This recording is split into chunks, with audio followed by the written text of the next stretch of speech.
Motor Racing Network, Steve Post here at the Racing Electronics Display at PRI in Indianapolis, Indiana, talking some drag racing from Rick Ware Racing. Easy for me to say. Clay Millican's here. Hey, man, how are you? If I griped, it would be wrong. The only complaint is you cannot look at all the awesome stuff in this show. It is just amazing. I love coming here. Isn't it absolutely amazing?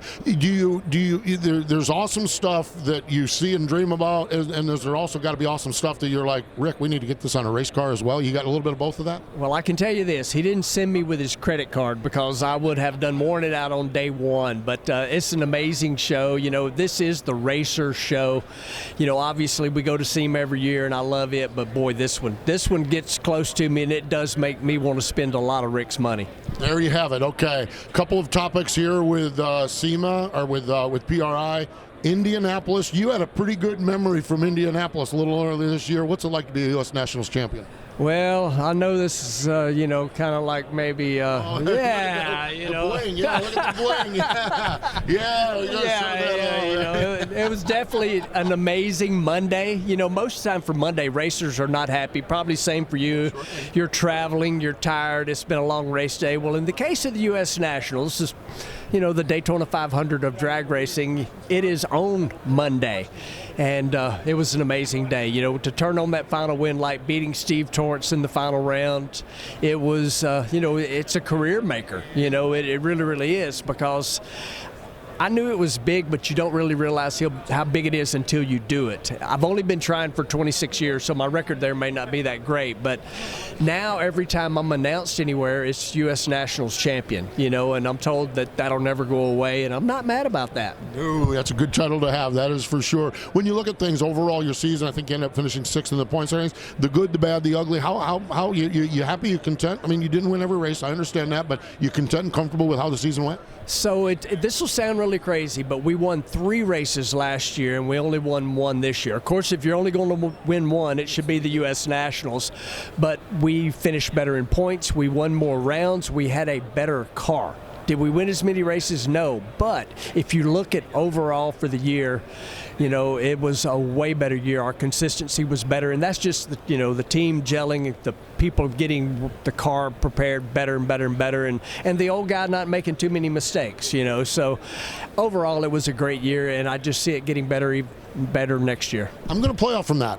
How cool is it being the old guy? I mean, seriously, I'm an old guy too. How cool is it to be out there and mixing it up with those kids and once in a while grabbing your wallet? It's funny. When I was the young guy, I never thought about working out, what I eat, how everything goes. And the last 5, 6, 7 years, now I actually work harder at doing what I do than I did when I was younger.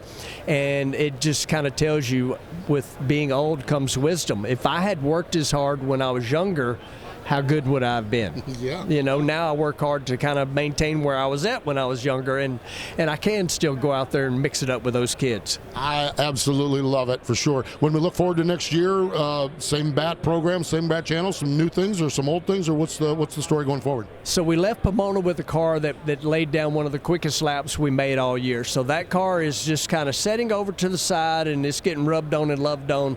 But we're building a brand new chassis, which, I mean, that's a common thing. So we're getting a brand new car put together, and it'll have every part and piece on it. We'll go testing with it, but we got old Faithful sitting there ready to go if we need to roll it out for the first race at the Gator Nationals. Got to be great to have that, that's for sure. Your team owner, Rick Ware, it was just announced last week, being inducted into the West Coast Hall of Fame. How cool is that? Oh, I mean, I'm so proud for Rick.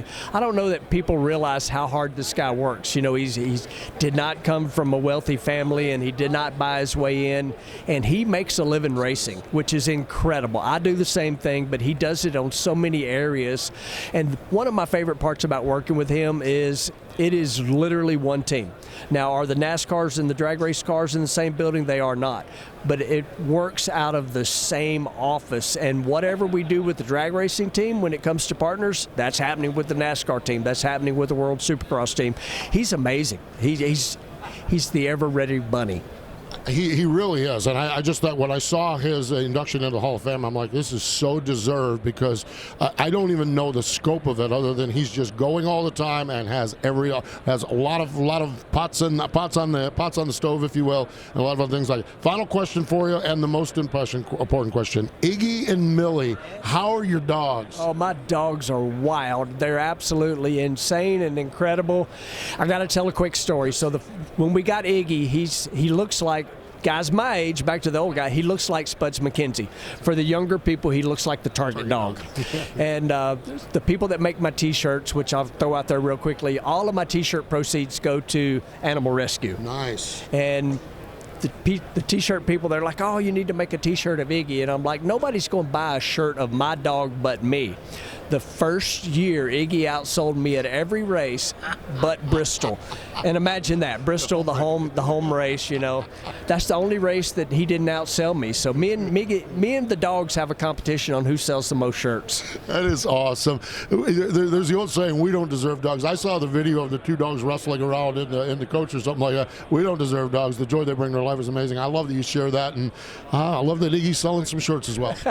You know, I love dogs. No matter if I red light, smoke the tires, when I walk in, he's happy to see me, and that's hard to beat. And Millie, she's just a spoiled little dog that runs the house. She's the smaller, but she's the queen. She runs it all.